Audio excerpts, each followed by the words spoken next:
امیر حمزہ کا ایمان لانا کوئی معمولی واقعہ نہیں تھا۔ جس طرح مسلمانوں میں خوشی کی لہر دوڑ گئی تھی تو کفار کے اندر یہ خبر ایک بجلی بن کے گری، تو وہ بھی دارالندوہ میں بیٹھے اور سوچنے لگے کہ اب کیا کیا جائے۔ آج ایک حمزہ بن عبد المطلب گئے ہیں، کل کوئی اور چلا جائے گا تو یہ تو طاقتور ہو جائیں گے۔ عمر بن خطاب مجلس میں موجود تھے، کہا تم قصہ چھوڑو، یہ کام میرے ذمہ رہا، میں بانی اسلام کی زندگی کا چراغ ہی بجھا دیتا۔ روز روز کا قصہ ہی تمام ہوتا ہے، تلوار حمائل کی اور ارادہ قتل سے گھر سے نکلتے ہیں، تقدیر ہنس کے کچھ اور ہی بول رہی ہے۔ سودا لینے کے لیے بازار گئے، سودا لینے کے لیے بازار گئے، ہاتھ اس کے بکے جس کے خریدار گئے۔ تلوار حمائل کی ہے، بانی اسلام کی زندگی کا چراغ بجھانے کی آرزو ہے، گھر سے نکلتے 22 سال کی عمر ہے، جوانی ہے، بانکپن ہے، چہرے پہ جلال ہے، خطاب کا جری جواں بیٹا ہے۔ راستے میں ایک صاحب ملے، دیکھا اور کہا کہ کیا تیور ہیں اور ارادے کدھر کے؟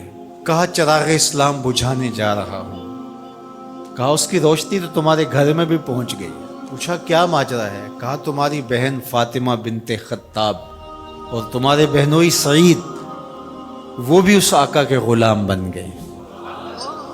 بس غصے میں بہن کے گھر پہنچتے ہیں اور دروازے کو دستک دیتے ہیں۔ اندر قاری قرآن ان کو قرآن سکھا رہا ہے۔ اہل خانہ سمجھے عمر آئے ہیں اور تیور بھی اچھے نہیں ہیں، قاری کو کہیں گوشے میں چھپا دیا اور دروازہ کھولا۔ دروازہ کھولنے کی دیر تھی کہ بہن پہ ٹوٹ پڑے، مار دھاڑ شروع کر دی۔ تم سابی ہو گئی ہو، تم نے آباء و اجداد کا دین چھوڑ دیا ہے۔ مار مار کے ان کو لہو لہان کر دیتے ہیں۔ تو بہن بولتی ہے عمر سنو، تم خطاب کے بیٹے ہو نا، میں بھی خطاب کی بیٹی ہوں، میں بھی اپنے موقف سے ہٹنے والی نہیں ہوں۔ حیرت زدہ ہو جاتے ہیں کہ اس عورت کے اندر یہ بجلیاں کیسے آ گئیں؟ تو سوچنے لگے اور کہا اچھا جو تم پڑھ رہے تھے مجھے بھی سناؤ۔ کہا تمہیں پہلے غسل کرنا ہوگا۔ عمر بدن دھو رہے ہیں، میرا رب دل دھو رہا ہے۔ اتنے میں قاری قرآن کے ورق لے کے آ گیا اور تلاوت ہوتی ہے، طٰہٰ ما انزلنا علیک القرآن لتشقیٰ، اے 14ویں کے چاند محبوب، ہم نے قرآن اس لیے نازل تو نہیں کیا تھا کہ آپ مشقت میں ہی پڑ جائیں۔ تلاوت ہوتی جا رہی ہے، عمر کی آنکھوں سے آنسو ٹپکتے چلے جا رہے ہیں۔ کہا عمر کی عمر برباد ہو گئی، چلو مجھے حضور کی چوکھٹ پہ لے چلو۔ اللہ اکبر۔ دار ارقم میں حضور تشریف فرما تھے، تلوار اس طرح حمائل کی ہوئی ہے اور اسی حالت میں حضور کی دہلیز پہ جا رہے ہیں۔ دروازے کے سوراخوں سے دیکھا صحابہ نے، کہا کہ عمر آ رہے ہیں، تلوار ہے ہاتھ میں۔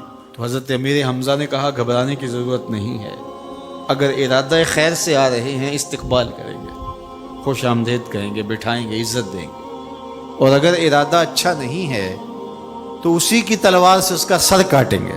دروازہ کھلتا ہے، عمر حضور کے سامنے آ کے بیٹھتے ہیں اور میرے حضور کہتے ہیں عمر ابھی وہ وقت نہیں آیا کہ تم اسلام لے آؤ، اور یہی وقت تھا عمر کے اسلام لانے کا۔ حضرت عمر کلمہ پڑھتے ہیں، اشہد ان لا الہ الا اللہ وحدہ لا شریک لہ واشہد ان محمدا عبدہ ورسولہ۔ جو ہی عمر کی زبان سے کلمے کی صدا سنتے ہیں صحابہ، اتنے زور سے اللہ اکبر بے ساختگی میں کہتے ہیں مکے کی گلیاں گونج اٹھتی ہیں۔ اللہ اکبر۔ اب ایمان لانے کے بعد جناب عمر حضور سے پوچھتے ہیں کہ حضور ہم حق پہ نہیں ہیں؟ فرمایا ہم حق پہ ہیں، اللہ کا دین سچا نہیں ہے؟ کہا اللہ کا دین سچا ہے۔ کہا کہ آپ اللہ کے سچے رسول ہیں؟ فرمایا ہاں میں اللہ کا سچا رسول ہوں۔ تو کہا پھر ہم چھپ کے نمازیں کیوں پڑھیں؟ ہمیں صحن حرم میں جانا ہوگا۔